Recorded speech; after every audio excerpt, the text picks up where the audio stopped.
देहश्लोकाः।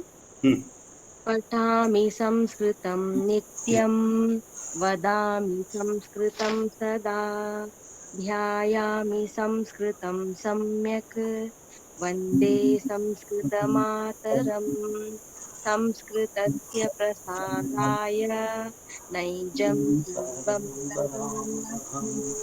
संस्कृतस्य संस्कृतस्य सदामस्तु साधुत्वं वन्दे सुखं संस्कृतमातरम्। संस्कृतस्य कृते जीवन्, संस्कृतस्य कृते यजन्, आत्मानमाहुतं मन्ये, वन्दे संस्कृतमातरम्। वन्दे संस्कृतमातरम्। ज्ञानश्लोकाः। ॐ पार्थाय प्रतिबोधितां भगवतां नारायणेन स्वयं, व्यासेन ग्रथितां पुराणमुनिना मध्ये महाभारतम्, अद्वैतामृतवर्षिणीं भगवतीम् अष्टादशाध्यायिनीम् अम्ब त्वामनुसन्दधामि भगवद्गीते भवद्वेषिणीम्। नमोऽस्तु ते व्यासविशालबुद्धे, फुल्लारविन्दायतपत्रनेत्र, येन त्वया भारततैलपूर्णः प्रज्वालितो ज्ञानमयः प्रदीपः। प्रपन्नपारिजाताय स्तोत्रवेत्रैकपाणये, ज्ञानमुद्राय कृष्णाय गीतामृतदुहे नमः। वसुदेवसुतं देवं कंसचाणूरमर्दनं, देवकी परमानन्दं कृष्णं वन्दे जगद्गुरुं। भीष्मद्रोणतटा जयद्रथजला, गान्धारनीलोत्पला, शल्यग्राहवहति कृपेण वहनी, कर्णेन वेलाकुला, अश्वत्थामविकर्णघोरमकरा, दुर्योधनावर्तिनी, उत्तीर्ण खलु पाण्डवैरणनदी, कैवर्तकः केशवः, पाराशर्यवचः सरोजममलम्, गीतार्थगन्धोत्कटम्, नानाख्यानककेसरम्, हरिकथाम् सम्बोधनाभूदितम्। लोके सज्जन षट्पदैरहरः पेपीयमानं मुदा, भूयात् भारत पंकजं कलिमल प्रध्वंसिनः श्रेयसे। मूकं करोति वाचालं पङ्गुं लङ्घयते गिरिं, यत्कृपातमहं वन्दे परमानन्दमाधवम्। अथ गीता महात्म्यम्। गीताशास्त्रमिदं पुण्यं यः पठेत् प्रयतः पुमान्, विष्णोः पदमवाप्नोति भयशोकविवर्जितः। गीताध्ययनशीलस्य प्राणायामपरस्य च नैव सन्ति हि पापानि पूर्णजन्मकृतानि च। मलनिर्मूचनं पुंसाम् जलस्नानं दिने दिने, सकृद्गीताम्बसि स्नानं संसारमलनाशनम्। गीतासु गीता कर्तव्या किमन्यैः शास्त्रविस्तरैः, या स्वयं पद्मनाभस्य मुखपद्मविनिसृता। भारतामृतसर्वस्वं विष्णोर्वक्त्राद्विनिसृतम्, गीता गङ्गोदकं पीत्वा पुनर्जन्म न विद्यते। सर्वोपनिषदो गावो दुग्धा गोपालनन्दनः, पार्थो वत्सः सुधीर्भोक्ता दुग्धां गीतामृतं महत्। एकं शास्त्रं देवकी पुत्रगीतम्, एको देवो देवकी पुत्र एव, एको मन्त्रस्तस्य नामानि यानि कर्माप्येकं तस्य देवस्य सेवा। अथ ध्यानम्। शान्ताकारं भुजगशयनं पद्मनाभं सुरेशं विश्वाधारं गगनसदृशं मेघवर्णं शुभाङ्गं लक्ष्मीकान्तं कमलनयनं योगिभिर्ध्यानगम्यं वन्दे विष्णुं भवभयहरं सर्वलोकैकनाथम्। यं ब्रह्मा वरुणेन्द्ररुद्रमरुतः स्तुन्वन्ति दिव्यैस्तवैः वेदैः साङ्गपदक्रमोपनिषदैः गायन्ति यं सामगाः। ज्ञानावस्थिततद्गतेन मनसा पश्यन्ति यं योगिनो यस्यान्तं नस्ति दुःसुरसुरागणा देवाय तस्मै नमः। धन्यवादः। उत्तमं, धन्यवादाः भगिनी। इदानीं कक्षाम् आरवामहे। तत्पूर्वं चन्द्रा भगिनी एकं सन्देहं पृष्टवती, तस्य निवारणं करोमि। अहम् इदानीं स्क्रीन् शेर् करोमि।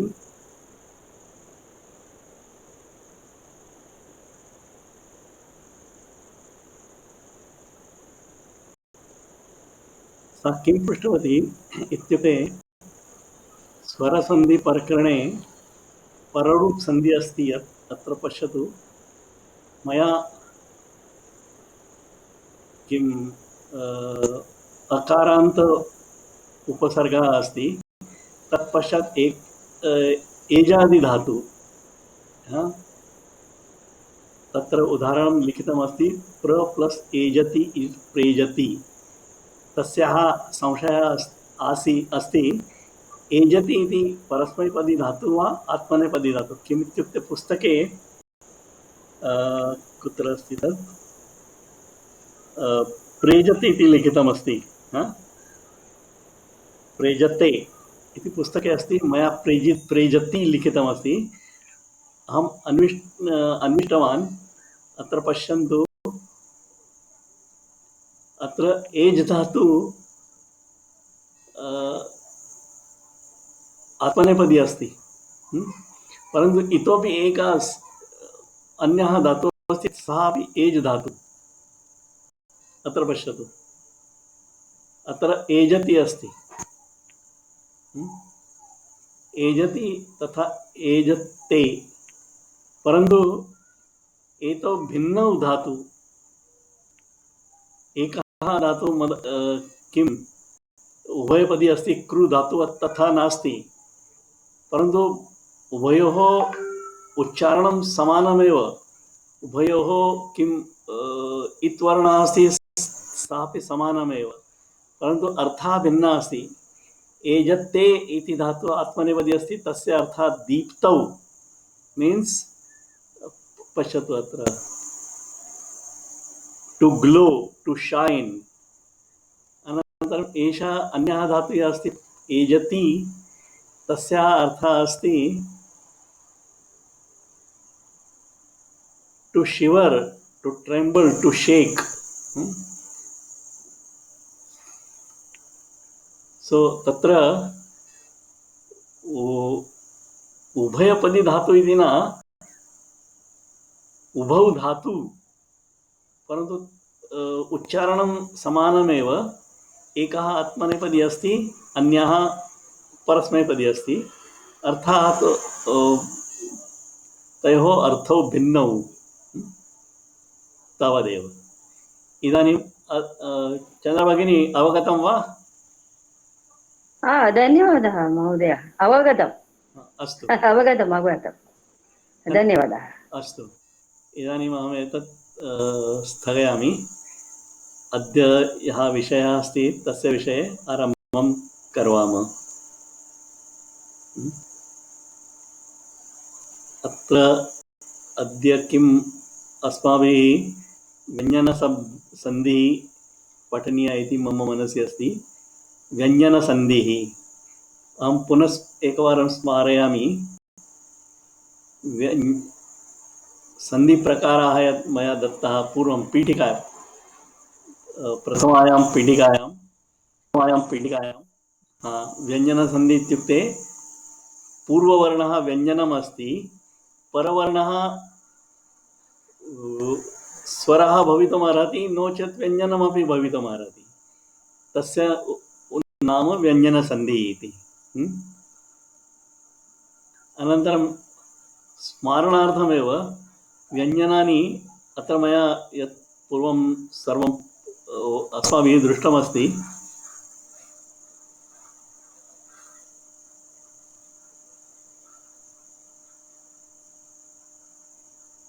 व्यञ्जनानि अत्र पीठिकायाम् अस्माभिः पठितानि, परन्तु अत्र किञ्चित् अधिकाः विषयान् वदामि।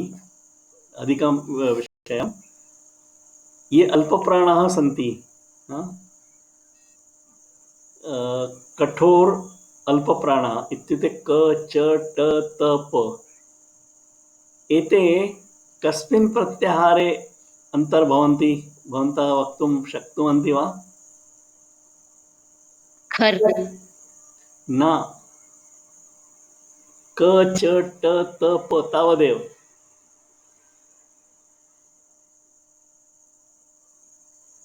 कपै न, कप इत्युक्ते क प तावदेव। चर् इति अस्ति, पश्यतु।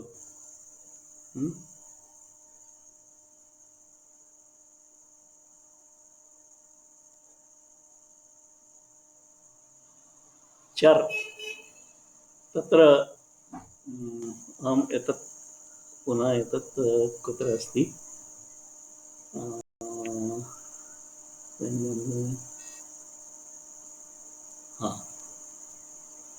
पश्यतु, अत्र 11 तथा 12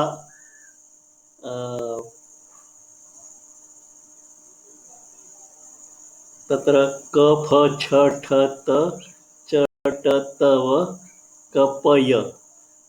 च ट त क प एक्चुअली चय भवेत्, परन्तु किं भवति, अग्रे कठोराणि श ष स एते अपि कठोराः सन्ति। तर्हि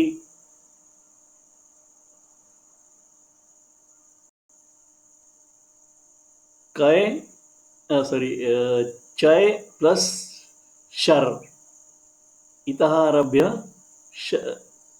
च तः आरभ्य स पर्यन्तं चर् इति अस्ति।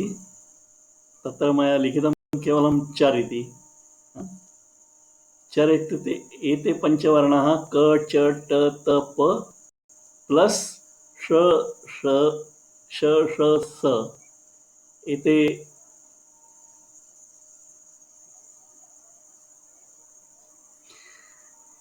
चर् इति वदन्ति सर्वे। अनन्तरं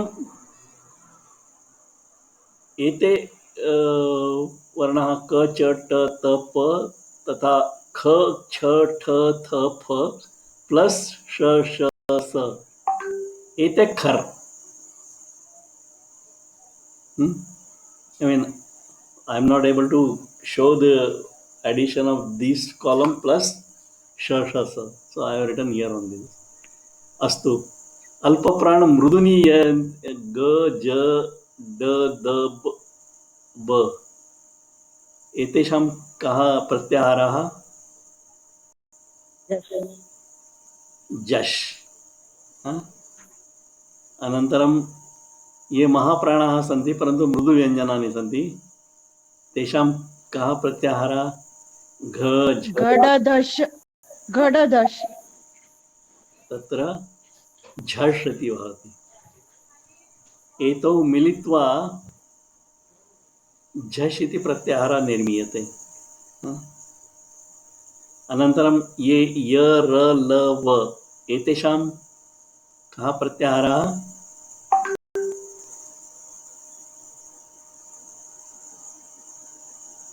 यण्।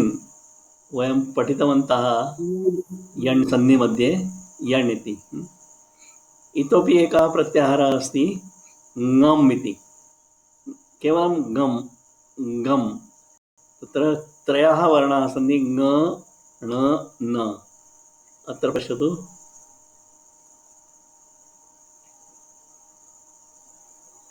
सप्तमे प्रत्याहारे य म ङ ण न म। अत्र आदौ ये द्वौ वर्णौ स्तः ते निष्कासितव्यौ तौ निष्कासितव्यौ अवशिष्टं भवति न ण न। तर्हि इतोपि एकः प्रत्याहारः ङम् इति। अग्रे स्पष्टं भविष्यति किमर्थम् अहम् एतत् वदामि इति। इदानीं व्यञ्जनसन्धेः प्रकारद्वयमस्ति, आदेशः आगमः। आदेशः इत्युक्ते किम्, आगमः इत्युक्ते किं, कोऽपि वक्तुं शक्नोति वा? महोदय, आदेशः इत्युक्ते पूर्वं स्थितस्य वर्णस्य स्थाने हा, अन्यस्य वर्णस्य उदयः आदेशः एवं पुस्तके अस्ति। सत्यं। हा, आगमः आदेशः शत्रुवत् भवति। उत्तमम्। आगमः आगमः मित्रवत् भवति। वर्णात् पूर्वं हा, परं वा अन्यस्य वर्णस्य उदयः आगमः। ङमुडागमसन्धि मध्ये न न म उत्तमं न न न एवं पठन् अस्ति, एवं पठन् प्लस् अस्ति, पठन् अस्ति, डबल् न भवति, तत् न एतस्य आगमः। तत् अनन्तरं पश्यामः। अस्माकं कृते 10 आदेशसन्धयः सन्ति। केवलम् एकं ङमुडागमः इति आगमसन्धिः अस्ति। 10 सन्धयः सन्ति, एकः एव। परन्तु तत्र अन्ये सन्धयः सन्ति, कुगागमः, तुगागमः, तुगागमः, धुडागमः। एते अस्माकं कृते नास्ति अस्मिन् वर्षे। केवलं भवतां किं ज्ञानार्थमेव अहं न पाठयिष्यामि, परन्तु केवलम् एते सन्ति इति मनसि स्थापयन्तु। अद्य वयं केवलम् आदेशसन्धिषु ष्टुत्वं, ष्टुत्वं, जष्ट्वं, चत्वम् एते 4 सन्धयः अद्य अस्माभिः दृश्यन्ते। परन्तु तत्पूर्वं केचन शब्दाः सन्ति, तेषां परिचयं करवामः। स्तु, चु, ष्टु एतेषां शब्दानाम् अर्थः। स्तु, ष्टु, ष्टु। स्तु इत्युक्ते किं, ष्टु इत्युक्ते किं, ष्टु इत्युक्ते किं? स्तु इति एतस्य विग्रहः अस्ति स प्लस् तु। इदानीं तु इत्युक्ते किम्? अस्माकं पीठिकायां टवर्गः। अत्र पश्यतु, पूर्वमहम् उक्तवान् यत् अत्र कु, चु, टु, तु, पु इति तेषां नामानि सन्ति। कु इत्युक्ते क वर्गः, चु इत्युक्ते च वर्गः, टु इत्युक्ते ट वर्गः, तु इत्युक्ते त वर्गः, पु इत्युक्ते प वर्गः। तर्हि किं भवति? स्तु इत्युक्ते स प्लस् तु इत्युक्ते स प्लस् त थ द ध न। अहं तु पूर्णं त थ अकारयुक्तं वर्णं वदामि, परन्तु केवलं व्यञ्जनं स्वीकरणीयं। किमित्युक्ते अकारविना तस्य उच्चारणं न शक्यते। तथैव श्चु इत्युक्ते षकार प्लस् चु प्लस् श प्लस् च छ ज झ य। अत्र मया दोषः कृतः, झकारः भवेत्।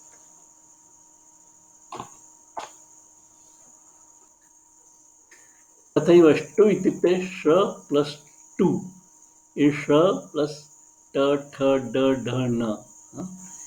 शार्ट् फार्म् स्तु इत्युक्ते एते सर्वे वर्णाः षड्वर्णाः, श्चु इत्युक्ते एते षड्वर्णाः, ष्टु इत्युक्ते एते षड्वर्णाः। एतत् अवगतं वा?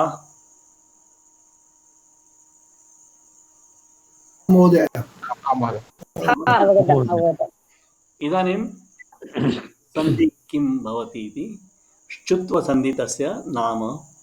श्चुत्वम् इत्युक्ते श्चुयोगे स्तोः श्चुः भवति। नौ किम् अत्र पश्यतु, स्तु श्चु ष्टु एते ह्रस्व उकारान्तशब्दाः गुरुवत् अथवा भानुवत् तेषां रूपाणि भवन्ति। स्तोः इत्युक्ते गुरोः, तत्र षष्ठी विभक्ति। स्तोः मीन्स् स्तु शब्दस्य षष्ठी विभक्ति। श्चुः इत्युक्ते श्चु शब्दस्य प्रथमा विभक्ति। सो श्चुयोगे स्तोः श्चुः भवति। सो एंड श्चु तथैव तिष्ठति। अहम् अत्र समीकरणरूपेण दर्शितवान्। स्तु प्लस् चु श्चु प्लस् चु, एषः स्तु अस्ति तस्य श्चुः भवति। अत्र प्लस् इत्युक्ते 3 + 4 is 7 and 4 + 3 is also 7. सो वयं स्तु प्लस् चु वक्तुं शक्नुमः अथवा श्चु प्लस् स्तु, उभयोः परिणामः श्चु प्लस् चुः एव। परिवर्तनं केवलं स्तोः भवति, न तु श्चोः।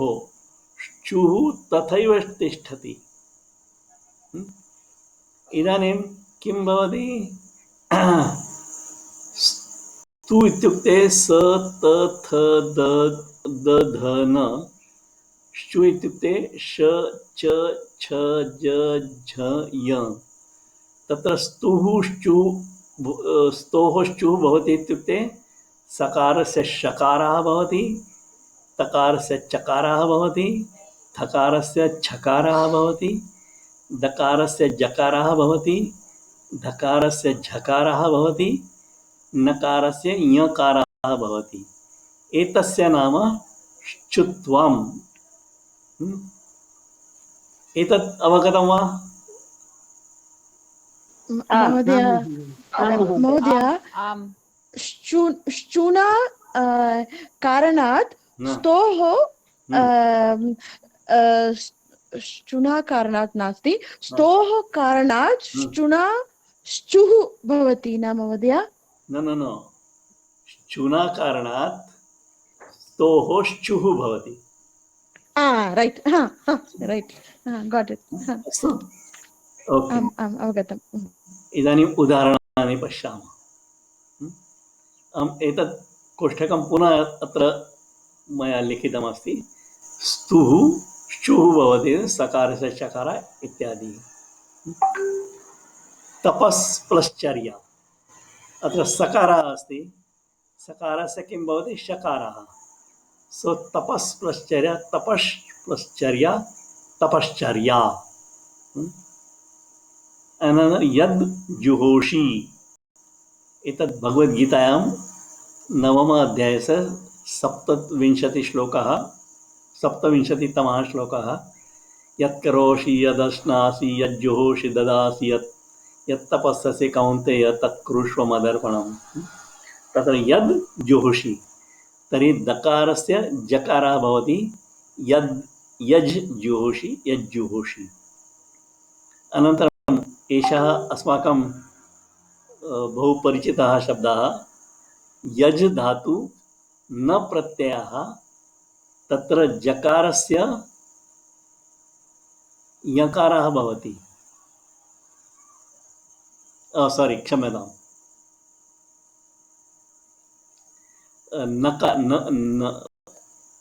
जकारः चु अत्र अस्ति। जकारः चु मध्ये अस्ति, परन्तु न वर्णः स्तु मध्ये अस्ति। तर्हि नकारस्य य भवति। यज् प्लस् यः, यज्ञः। तस्य उच्चारणं वयं यज्ञः इति कुर्मः, परन्तु शब्दः अस्ति यज्ञः। तथैव याच् प्लस् न प्लस् आ इति स्त्रीलि प्रत्ययः याच्या। ओके, याच्या इत्युक्ते याचना एव, प्रार्थना याच्या याचना। तस्य अन्यः शब्दः याच्या। याचा मोघा वरमधिगुणे नादमे लब्धकाम, मेघदूतस्य षष्ठः श्लोकः। अनन्तरं तद् ज्ञेयम्। अत्र जकारः दकारस्य दकारः स्तु मध्ये अस्ति, तस्य जकारः भवति तज्ज्ञेयम्। भूतभर्तृ च तज्ज्ञेयं ग्रसिष्णु प्रभविष्णु च। त्रयोदशश्लोकस्य षोडशः श्लोकः। एतत् अवगतं वा? उदाहरणानि? महोदय, हा, जस्वसन्धि अपि तावदेव तदेव आगति खलु। तद् स्थाने द स्थाने जव आगच्छति। उत्तमम्। इदानीम् अस्माभिः जष्ट्वं न पठितं, केवलं श्चुत्वस्य विषये चर्चा अस्ति। अनन्तरं पश्यामः। अस्तु, अस्तु। जष्ट्वा अपि अद्य भवति। कदा जष्ट्वं कदा श्चुत्वम् एतत् सर्वम् अग्रे पाठयिष्यामि। केवलं श्चुत्वस्य हा वदतु। Sir, in the third example, Hmm. that yaj plus naha is equal to Hmm. yajnaha. So this one, even on the not only the purva, the para also we need to see for this shutva thing. No. Not only the previous, the later after the plus also whatever vyanjana is there, that also undergoes this kind of a transition from stutva to shutva. I did not understand your question. What she's saying is चुना पर में हो सकता है, पूर्व में भी हो सकता है क्या? हाँ, yes. Okay. See, अत्र हम लिखितवान्। ओके, स्तु चु or chu plus 2, anything. As I said, 3 plus 4 is 7, 4 plus 3 is also 7. So stu can come as a purva varna as well as para varna also. परंतु परिवर्तनं केवलं स्तोः भवति, न तु श्चोः। अस्तु? Okay.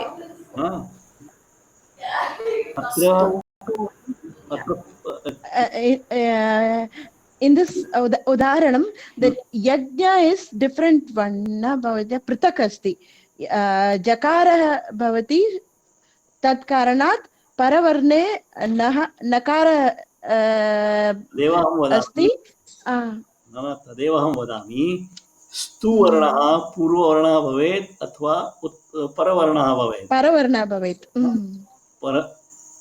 यदि पूर्ववर्णः स्तु अस्ति, परवर्णः श्चुः भवेत्। तत्र स्तुवर्णस्य एव श्चुत्वं भवति, न तु श्चुत्वस्य श्चुत्वं कथं करणीयं, तत् स्वयमेव श्चुवर्णः एव। न अवगतम्? अवगतं महोदय। अवगतं, वेरी क्लियर। प्रथमे द्वितीये उदाहरणे तथा द्वितीये उदाहरणे पूर्ववर्णः स्तु अस्ति। तृतीये चतुर्थे च तत्र उदाहरणे परवर्णः स्तु अस्ति, परन्तु यत्र स्तु अस्ति तस्यैव श्चुत्वं भवति, न तु श्चुत्व स्वयमेव श्चुवर्णः, तस्य किं परिवर्तनं करणीयम्? अस्तु महोदय, तत्र याच्या अस्ति, ब्राकेट् मध्ये याञ्चा अस्ति न। द्वयोः अपि साधु वा? न, मम टङ्कणदोषः। बहु उत्तमं। याच् या अच्यामोघ वर्मदिगुणे नादमे लब्धकाम मेघदूतस्य श्लोकः। मया अपि टङ्कणदोषः भवति। धन्यवादः। अनन्तरं शुत्वस्य अपवादः अस्ति। महोदय मम स्पष्टीकरणं कर्तुम् इच्छामि। रामस् अधिकं शेते शकारयोगेन सकारः शकारः भवति। आम्। शुद्धं वा? न रामस् अधिकं शेते रामस् शेते। लिखामि अत्रैव। रामस् प्लस शेते एक अक्षर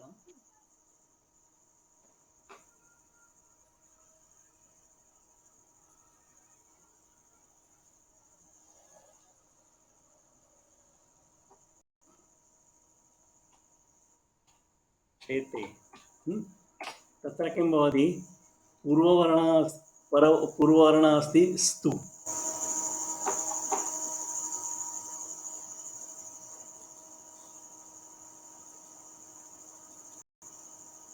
परवर्णः अस्ति शकारः।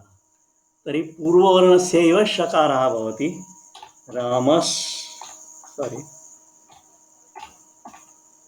शेते।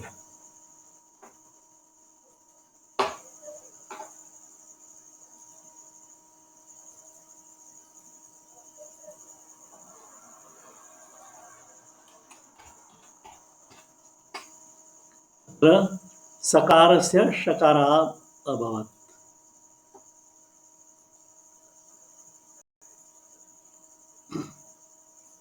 तर्हि रामश्शेते।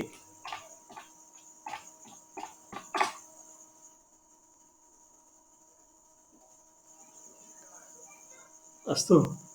अनन्तरं यदि पूर्ववर्ण अपवादः अस्ति, यदि पूर्ववर्णः शकारः एव अस्ति, केवलं श अक्षरं पूर्ववर्णः, तस्मिन् समये श्चुत्वं न भवति। उदाहरणार्थ प्रश् प्लस न प्रश् धातु अस्ति प्रच्छ, परन्तु तस्य केनापि अन्येन सूत्रेण प्रश् इति भवति प्रक्रियादशायाम्। अनन्तरं नः, तर्हि प्रश्नः एव। अत्र नकारस्य यकार यथा अत्र भवति यज् प्लस न यज्ञः, तथा अत्र न भवति, केवलं प्रश्नः एव। तथैव विश् प्लस नः विष्णः, एषः अपवादः, केवलं शकारः अस्ति चेत्। एतत् सर्वम् अवगतम्? आं महोदय। कोऽपि सन्देहः अस्ति वा? कोऽपि प्रष्टुमिच्छति चेत् पृच्छतु।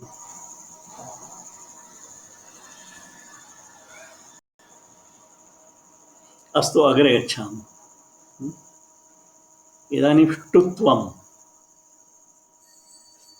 तथैव, यथा ष्टुत्वं तथैव ष्टुत्वं। ष्टु योगे स्तोः ष्टुः भवति, श्चुः तथैव तिष्ठति। स्तु plus 2 is 2 plus 2 and ष्टु plus 2 is 2 plus 2. स्तुः पूर्ववर्णः भवेत् अथवा परवर्णः भवेत्, केवलं तस्यैव परिवर्तनं भवति। परिवर्तनं केवलं स्तोः भवति, न तु ष्टोः। तर्हि किं भवति? सकारस्य स्थाने षकारः, तकारस्य स्थाने टकारः, ठकारस्य स्थाने ठकारः, दकारस्य स्थाने डकारः, धकारस्य स्थाने ढकारः, नकारस्य स्थाने णकारः। अनन्तरम् उदाहरणं यथा तत्र भवती उक्तवती रामश्शेते, अत्र अस्ति रामस्टीकते। टीकते इत्युक्ते गच्छति। अन्यः धातुः अस्ति टीक टीकते, आत्मनेपदी धातुः, परन्तु तस्य अर्थः गच्छति एव। तर्हि रामः रामस्टीकते। महोदय, टीकते I have written it in Hindi लंगड़ाना. लङ्गडाना वा? ओ अहं न जानामि. अहम् अत्र दृष्टवान् धातुपाठे पूर्वं पठितवती महोदय. तत् समये किञ्चित् टिप्पणी लिखितवती ब्राकेट् मध्ये लङ्गड़ाना इति. I'm not अहं धातुपाठे दृष्टवान्. अच्छा अत्र ज्ञाना एव वा? लिखितमस्ति. ओहो. उत्तमं, मम ज्ञाने वृद्धिः. धन्यवादः. Mहोदय, I have written it in 2020. I have to correct myself if it is wrong. I don't know. कुत्र पठितवती भवती? न जानामि महोदय. I have notes, so many notes made. उत्तमम्. I don't remember. It is actually I have the date on the notebook. I did it in 2020. चिन्ता मास्तु. अत्र अहं तु न जानामि. केवलं मम किं I'll verify once more and I'll just clarify after the class. वस्तुतः तु केवलं धातु अत्र वेब्सैट् मध्ये धातुपाठः अस्ति. अत्र टीक गतौ टू गो हिंदी में लिखा है जाना, परंतु आत्मनेपदी धातु अस्ति. रामस्टीकते रामष्टीकते. अनन्तरं द्विष् थः, द्विष् धातु थः प्रत्यय द्विष्ठः. द्विष्ठः means one who stays on both the sides. There are two parties, वधुपक्षः वरपक्षः. कोऽपि अस्ति व्यक्तिः, सः अत्रापि तत्र महत्त्वमस्ति, द्वितीयपक्षे अपि अस्ति, तस्य द्विष्ठः इति उच्यन्ते. अनन्तरम् इष् प्लस्तः इष्टः, बहु परिचितः शब्दः. अनन्तरम् उत् टङ्कनम् उट्टङ्कनम्. अत्र पश्यतु, प्रथमे द्वितीये तथा प्रथमे उदाहरणे सकारः पूर्ववर्णः अस्ति, द्वितीय उदाहरणे थकारः परवर्णः. इष्टः अत्र तः तप्रत्ययः परवर्णः. चतुर्थे उदाहरणे तकारः पूर्ववर्णः. तर्हि यथा पूर्वमुक्तं 3 + 4 = 7, 4 + 3 = 7. सो स्तु वर्णः पूर्ववर्णः अपि भवितुमर्हति, परवर्णः अपि भवितुमर्हति, परन्तु परिवर्तनं केवलं स्तु वर्णस्य एव भवति, न तु ष्टु वर्णस्य.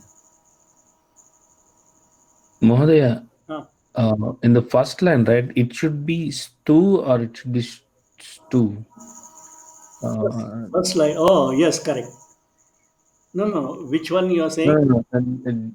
Little at the next page, at the above page. Little above. Yeah. This stu yoge stoho stuhu bhavati.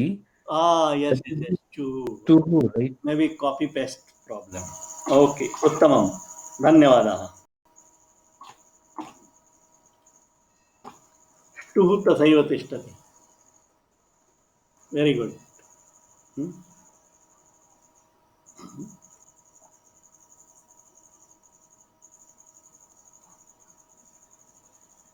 Now, ष्टुत्वस्य अपवादः बहवः सन्ति.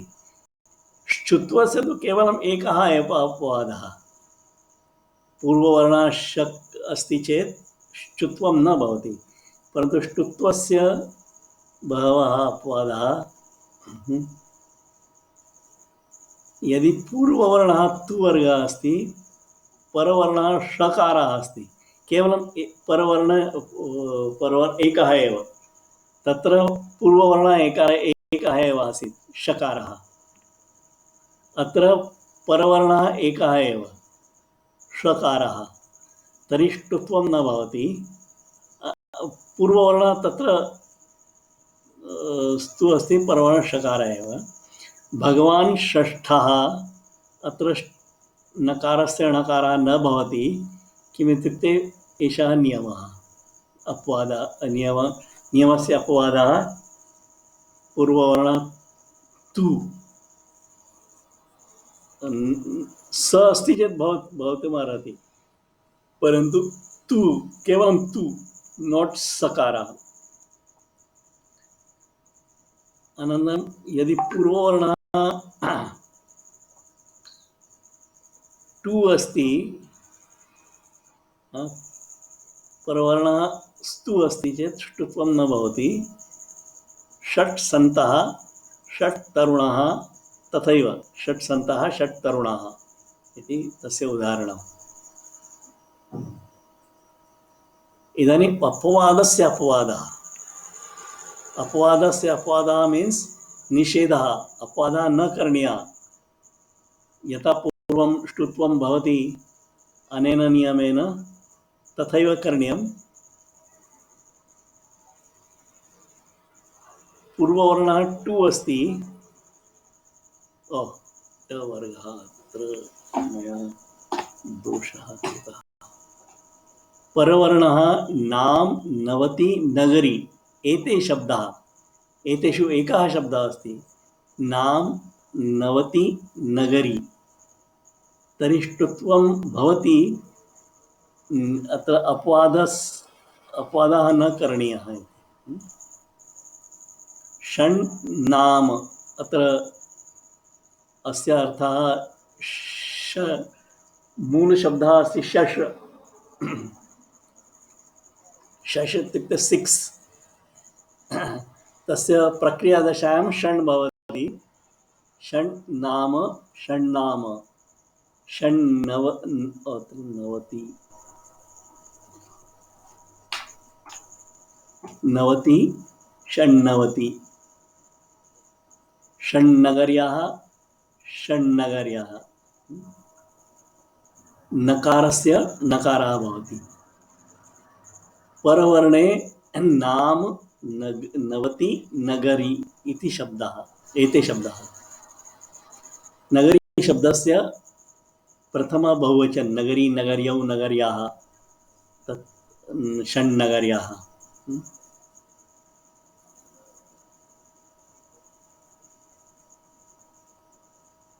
इदानीं महोदयस्य इष्टं जष्ट्वम्।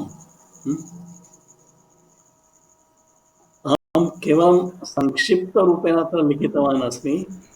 तस्य बहवः नियमाः सन्ति, परन्तु सर्वे एकीकृत्य अस्माकं कृते केवलम् एकैव नियमः भवति। क्षम्यतां, वर्गीयव्यञ्जनेषु प्रथमं, द्वितीयं, तृतीयं, चतुर्थं व्यञ्जनमस्ति चेत् अत्र पश्यतु।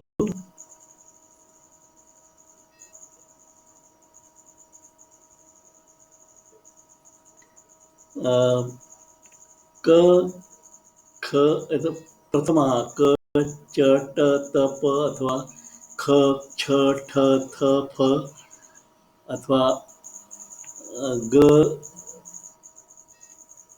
ज, ड, द, ब, अथवा ध, झ, ढ, ढ, भ। एते केवलं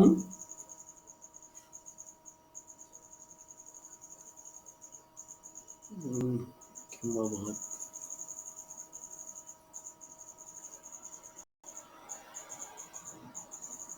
एते सर्वे प्रथमवर्णाः वर्गीयव्यञ्जनेषु। एते द्वितीयवर्णाः, एते तृतीयवर्णाः, एते चतुर्थवर्णाः। एतेषु कोऽपि एकः वर्णः अस्ति चेत् अन्य पूर्ववर्णः वर्गीयव्यञ्जनेषु प्रथम, द्वितीय, तृतीय, चतुर्थः।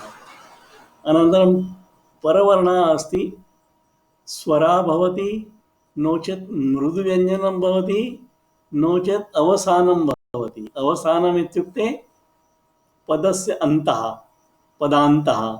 अग्रे कोऽपि वर्णः नास्ति चेत् एतेषां सर्वेषां वर्गीयव्यञ्जनेषु तृतीयं भवति। तथैव अत्र तृतीयवर्णस्य कः प्रत्याहारः? जश्। जश् तस्मात् कारणादेव अस्य नाम जष्ट्वम् इति।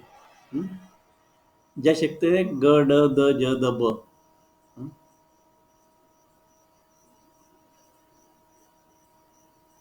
तर्हि किं सरलः नियमः वर्गीयव्यञ्जनेषु प्रथमं द्वितीयं तृतीयं चतुर्थम् अस्ति चेत् पूर्ववर्णः रूपेण आगच्छति चेत् अनन्तरम् अग्रे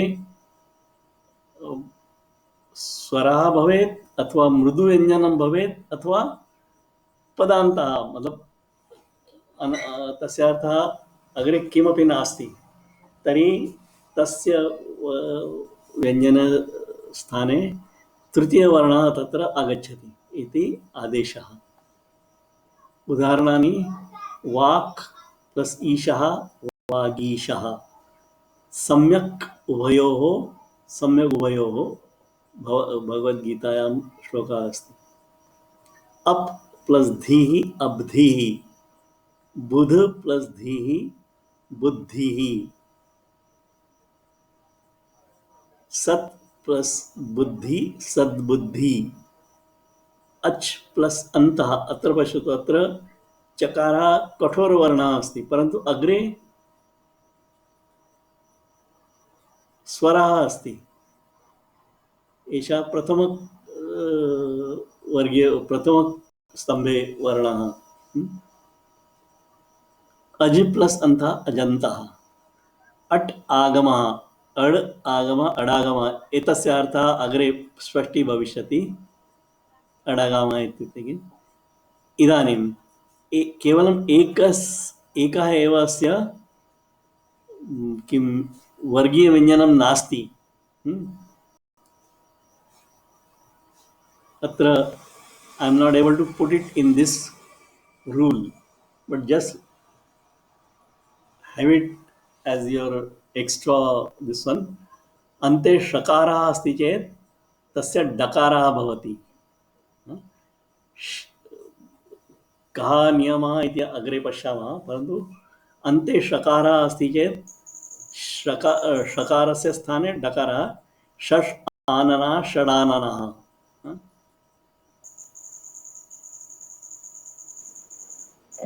षष्भ्यां षड्भ्यां किम शश प्लस भ्याम षड्भ्यां प्लस भ्याम षड्भ्याम उत्तमम्। परन्तु अत्रापि सः एव नियमः षकारः एक्स्ट्रा I mean वर्गीयव्यञ्जनेषु 1 2 3 4 नास्ति केवलं षकारः अस्ति। षकारः तस्य डकारः भवति। कथं भवति अस्माकं कृते नास्ति। इदानीं महोदय भवान् पृष्टवान् खलु जष्ट्वम् अनन्तरं चर्त्वम् इति। आं महोदय। हा कः इदानीं संशयः? कथम् आगच्छति इति अहं न जानामि महोदय।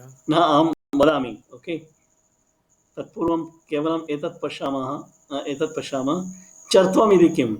अत्र जष्ट्वं मध्ये किम् आसीत्? वर्गीयव्यञ्जनं 1 2 3 4 प्लस स्वर मृदुव्यञ्जनं जत्वम् जस्त्वम् महोदय। जत्वम् और जस्त्वम्। ओ यस जष्ट्वं षकारः missing. जष्ट्वम्।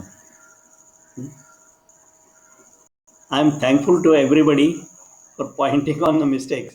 The notes should be free from errors. So I thank everybody who points out the mistakes because I am liable to make many mistakes. Typing is very difficult. Devanagari typing. Mahodaya, we owe a big thanks to you, Mahodaya. Mahodaya. Easy to type and typos happen.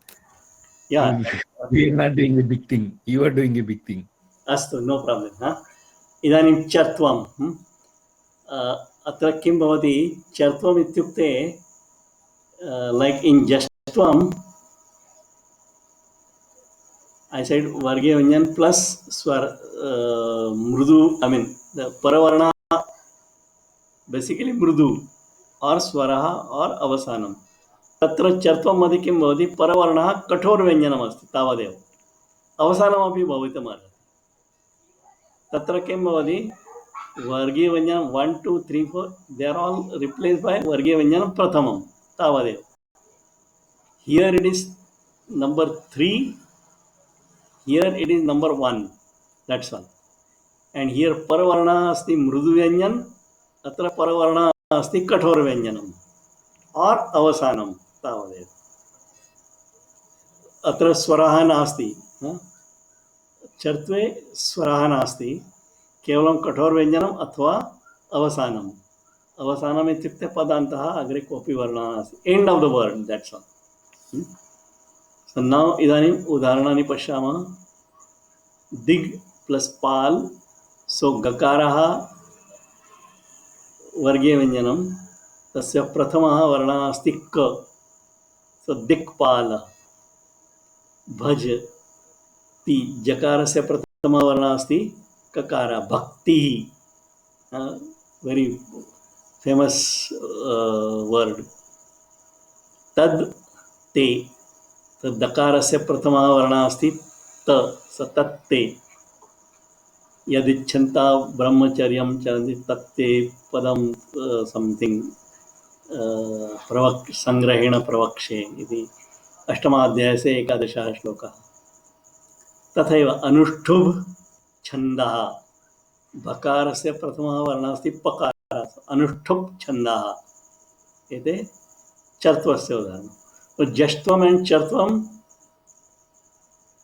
Very simple जष्ट्वे परवर्णः अस्ति मृदुव्यञ्जनम् अथवा स्वरः अथवा अवसानं चर्त्वे परवर्णः अस्ति कठोरव्यञ्जनं जष्ट्वे परिणामः अस्ति तृतीयव्यञ्जनं चर्त्वे प्रथमव्यञ्जनम् इदानीं किं भवति अत्र समानं किम् अस्ति अवसानं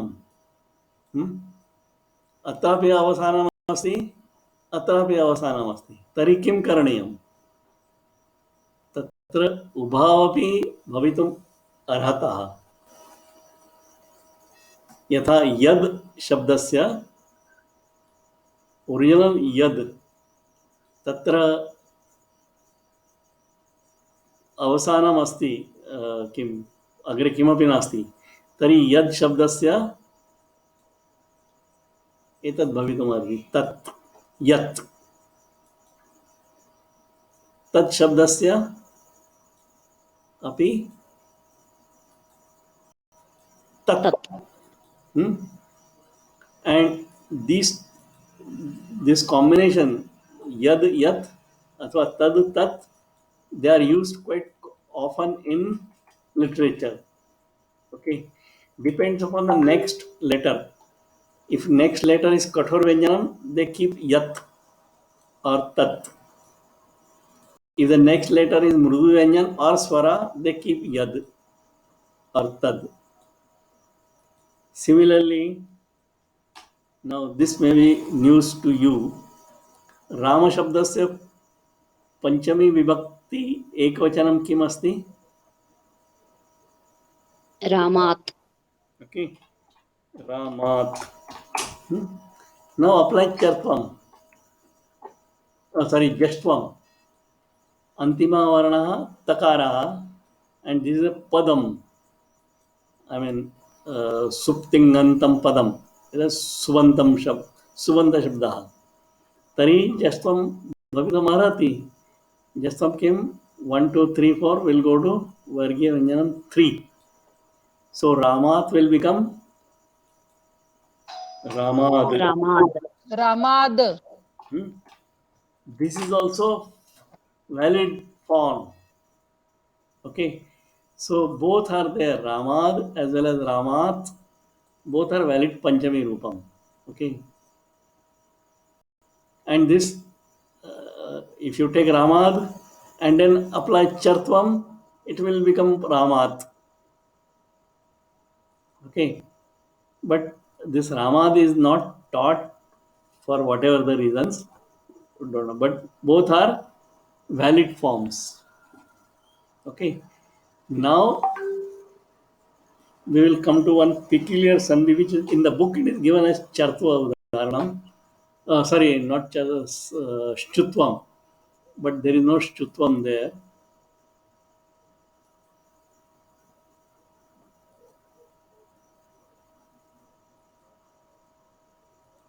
Okay. Now suppose Sat. Okay. And Chit. Now which sandhi to apply here?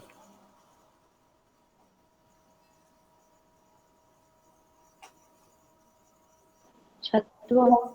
Hmm? Satchitanand. Chutva. Sutva Sandhi. Satchitanand. उत्तमं परन्तु किं भवति कोऽपि अन्यः नियमः अस्ति यदि जष्ट्वं भवितुम् अर्हति चेत् आदौ जष्ट्वं करणीयं तर्हि अत्र किं भवति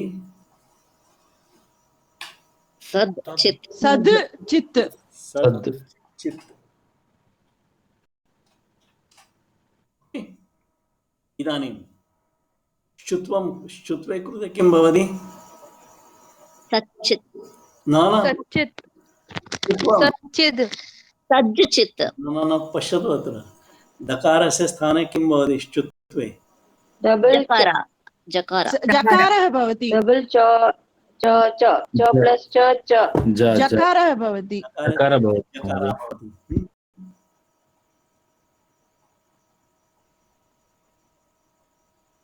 So this will be Saj.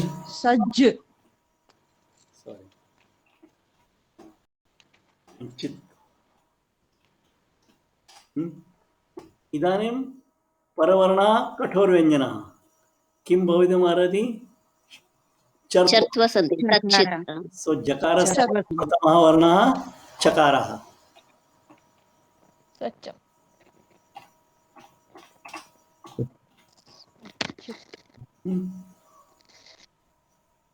सो सच्चित् आदौ जष्ट्वं कृत्वा सद्चित् अनन्तरं च्युत्वं कृत्वा सज्चित् अनन्तरं चर्त्वं कृत्वा सच्चित् निर्णयः अस्ति सच्चित्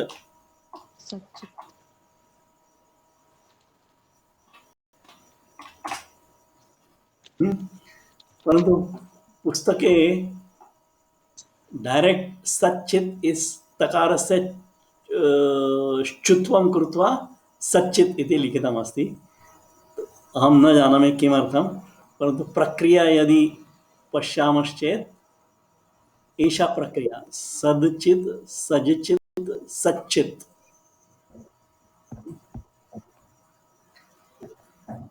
महोदय एकवारं भज प्लस तः भक्तः हाउ डिड इट कम एकवारं वदतु महोदय अस्तु चत्वम् ओके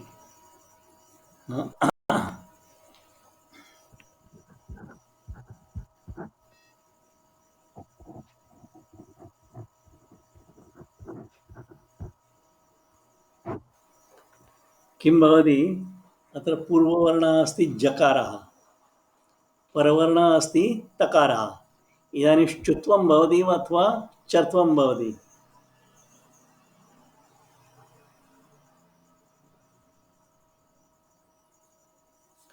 च्युत्वं भवति चेत् किं भवति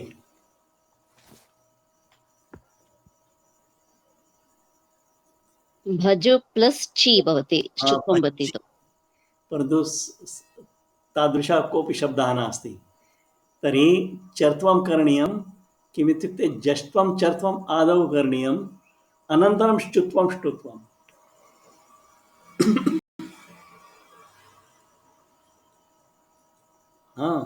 तर्हि भज तत्र किमर्थम् एतत् भवति अस्माकं पाठ्यक्रमे नास्ति ये अग्रे पठितुम् इच्छन्ति ते अग्रे गत्वा पठेयुः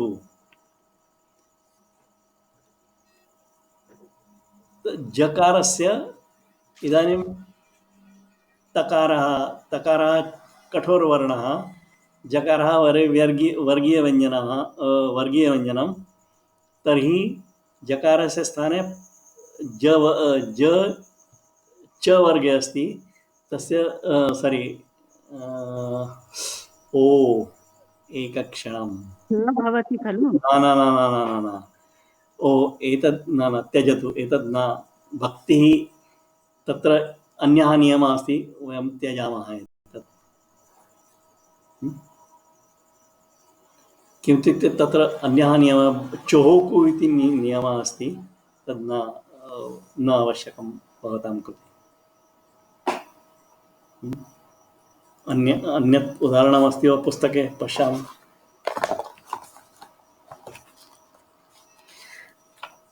उत्तमम्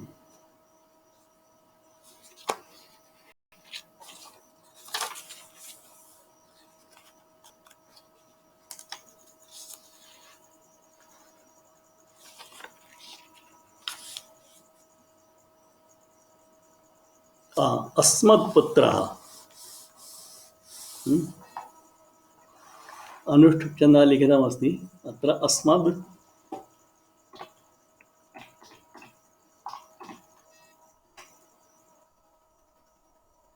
पुत्रः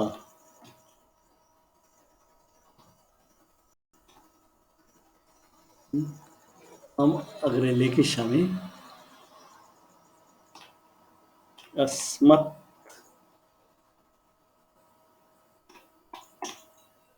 पुत्रः पुस्तके अस्ति अहं लिखिष्यामि अनन्तरं भक्ति इत्युक्ते भज भज प्लस सी न that is not A correct example okay अहं दोषेण तत्र लिखितवान् अन्यः नियमः अस्ति भवतां कृते इदानीम् अस्मिन् वर्षे नास्ति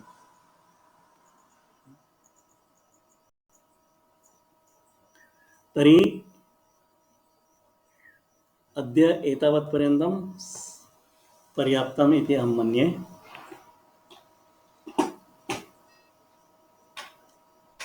महोदय एकः सन्देहः चर्त्वसन्देहे अनुष्टुप् छन्दः अस्ति न टङ्कणदोषः नास्ति पर्फेक्ट् अस्ति परन्तु किमर्थं महाप्राण भ अस्ति अनुष्टुप् अल्पप्राण ब नास्ति न न न ओरिजिनल वर्ड इटसेल्फ महाप्राण भ अनुष्टुप् तस्य अहं दर्शयामि टङ्कणदोषं नास्ति जस्ट फॉर आस्किंग लर्निंग नो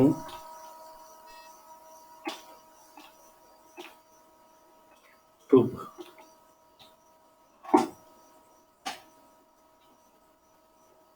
अत्र ओरिजिनल वर्ड इटसेल्फ अनुष्टुप्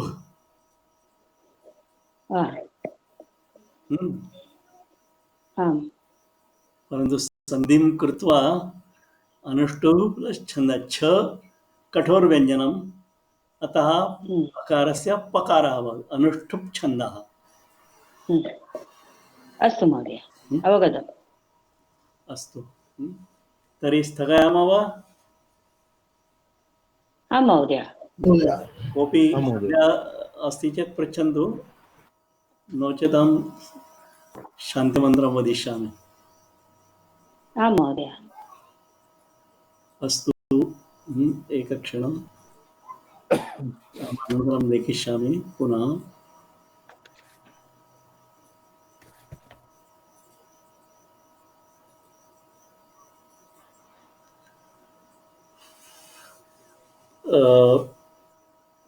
वर्गस्य अन्तः तत्पूर्वं एका सूचना अस्ति प्रायः आगामि सप्ताहे वर्गः न भविष्यति परन्तु निश्चितं नास्ति अहं गणे सूचनां स्थापयिष्यामि यदि वर्गः अस्ति चेत् कोऽपि सूचना न भविष्यति कापि सूचना न भविष्यति यदि वर्गः नास्ति चेत् तस्मिन् अवस्थायाम् एव अहं सूचनां स्थापयिष्यामि।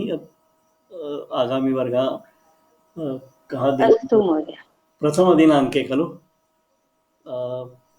वर्गः न भविष्यति इति अहं गणे स्थापयिष्यामि। अस्तु महोदय। अस्तु महोदय। सूचना न आगच्छति चेत् सर्वे आगच्छन्तु। अस्तु तावदेव। महोदय।